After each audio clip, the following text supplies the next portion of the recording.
Bonjour tout le monde, ici Naomi Jacques avec vous de Bon Cru et bienvenue à un autre épisode de mon Miracle Morning et de comment améliorer son estime de soi. Est-ce qu'il vous arrive parfois d'être dur envers vous-même, de vous comparer aux autres et de vous dire que vous êtes nul ou que vous n'êtes pas à la hauteur? Et est-ce qu'il vous arrive aussi que même si on a beau vous dire que ce que vous faites est bien, ou que vous êtes une personne bien, vous essayez de chercher des preuves qui démontrent que ce que la personne vous a dit est faux, que vous n'êtes personne ou que vous ne méritez pas d'être aimé, ou bien que vous n'avez pas su développer votre plein potentiel? C'est sûr que des pensées comme celle-ci peuvent arriver, surtout lorsqu'on vit dans un monde où la pression sociale est si forte qu'on essaie de faire tout ce qu'on peut pour pouvoir atteindre un idéal. Et on oublie que on a des choses qui sont vraiment merveilleuses. On a des choses qui sont uniques, qui font que nous sommes uniques justement. Mais c'est difficile de penser ça ou d'y croire lorsqu'on est toujours pris dans notre tête et qu'on laisse notre critique intérieure détruire notre estime de soi à tel point que parfois on fait des choses qui sont vraiment néfastes. Je vais vous dire que j'ai eu beaucoup ces pensées-là et il m'arrive encore de les avoir, mais beaucoup moins qu'avant. Il y a 10 ans de ça, lorsque j'ai été diagnostiquée de mon hyperthyroïdie, et c'était justement à ce moment-là où je me haïssais, vraiment. Je me comparais aux autres et je me disais que je n'avais absolument rien accompli dans ma vie, que je n'avais pas une grande carrière, que je n'étais pas casée, parce qu'à cette époque, j'étais en train de rompre avec une relation de presque 4 ans, que je frisais la trentaine et que je n'avais vraiment pas atteint un statut social. Et je crois vraiment que ce sont ces pensées-là qui ont déclenché ma maladie. Aujourd'hui, c'est sûr que je suis humaine et je ne peux pas dire que je n'ai aucune de ces pensées-là, mais elles ne sont pas aussi dures qu'elles étaient il y a 10 ans. Et maintenant, je le sais que je dois faire absolument attention, qu'aussitôt que j'ai une pensée négative, qu'il faut que je m'arrête et que je réfléchisse un peu à cette pensée-là.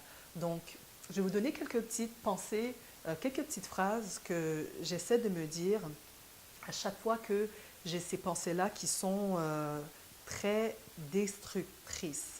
Alors, la première chose, c'est que les gens à qui je me compare se comparent aussi aux autres. Et ça, c'est une réalité. Tout le monde se compare. Donc, au lieu de les regarder avec un regard euh, envieux peut-être, ou je ne suis pas une personne très jalouse, je suis plutôt une personne qui va me comparer vraiment et me dire « Oh, j'aimerais tellement être comme ces personnes-là, mais sans vouloir du mal de ces personnes-là, c'est pas en moi. » Mais au lieu de les regarder comme ça, je devrais plutôt les regarder avec euh, avoir un regard de compassion et de compréhension parce que ces personnes-là passent aussi par des difficultés, elles sont aussi humaines et c'est admirable un peu de voir ce que ces gens-là ont accompli. Une autre chose que j'essaie de me dire, c'est que ma pensée peut être vraiment un menteur très convaincant. On a beaucoup de pensées qui passent dans notre tête tous les jours. Et pourquoi m'attarder sur les pensées négatives plutôt que d'essayer de m'accrocher à des pensées positives?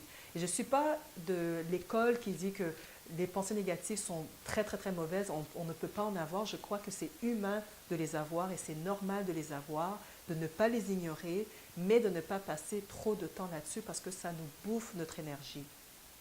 Une autre chose que j'essaie de me dire, c'est qu'il y a beaucoup plus de bon en moi qu'il y a de mauvais en moi. J'oublie ça. Si je me fais une liste de choses dans lesquelles je suis bonne, euh, si j'écris mes forces, si j'écris mes qualités, je me rends compte que je m'aime bien. Je suis une personne bien quand même.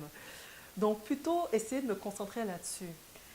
J'essaie de me dire aussi que les moments où je sens que je ne mérite pas d'être aimée, c'est justement à ce moment-là où j'ai besoin le plus d'amour. Donc, d'essayer de changer ma perspective et de, me, de me dire, de cliquer en fait, que dès que je me dis ça, de ne pas me renfermer sur moi-même, de ne pas m'isoler, et d'aller chercher justement ce soutien qui va m'aider à me soulever. Aussi, j'essaie de me dire que je ne peux pas accepter le moment futur sans accepter le moment présent. Je dois être satisfaite avec le moment présent parce que si je suis une projection de mon futur, si je ne suis pas bien avec moi-même maintenant, mon futur, ce sera quelqu'un d'aussi pas bien. Donc, c'est mieux de passer mon temps à accepter, à aimer, à l'apprécier. Et ensuite, je vais pouvoir vraiment être satisfait avec mon futur. J'essaie aussi de me dire de me concentrer beaucoup plus sur la progression plus que la perfection. Et je sais, la perfection, c'est mon plus grand combat. Juste me dire que j'ai fait 1, 2, 3 pas, il faut que je me souvienne que c'est excellent, que c'est bien et je ne peux pas tout faire, je ne peux pas tout accomplir, je ne peux pas avoir des objectifs qui sont trop ambitieux. Donc, sinon, si je fais ça, je vais vraiment être frustrée et c'est là où, justement, je vais commencer à me dire que j'ai rien fait, je suis nulle, je ne suis pas satisfaite. Donc, voilà, essayer de progresser et de se concentrer plus là-dessus. Et en dernier, que je ne peux pas avoir un cheminement positif si je n'arrête pas de me dire tout le temps que je suis un échec. Je ne peux pas avoir de succès si je me dis toujours que voilà, je suis un échec. Donc, vraiment important de me dire que de noter ce que j'ai accompli, ce que j'ai réussi, de ce que j'ai réalisé et de me dire que je suis en route, je m'en vais vers là et d'aimer ce que j'ai fait et d'apprécier et d'aimer.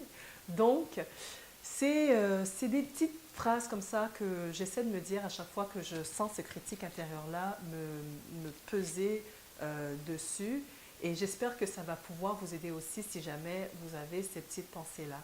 Alors, c'est tout pour ce qui est du critique intérieur. J'espère que vous avez vraiment apprécié cette vidéo. Et si vous avez des commentaires, des suggestions ou quoi d'autre, n'hésitez pas à les laisser sous les commentaires ci-dessous et je les lirai tous. Et c'est une façon aussi de pouvoir échanger nos idées. Alors, merci beaucoup de m'avoir écouté et je vous vois pour un prochain épisode. Merci et au revoir.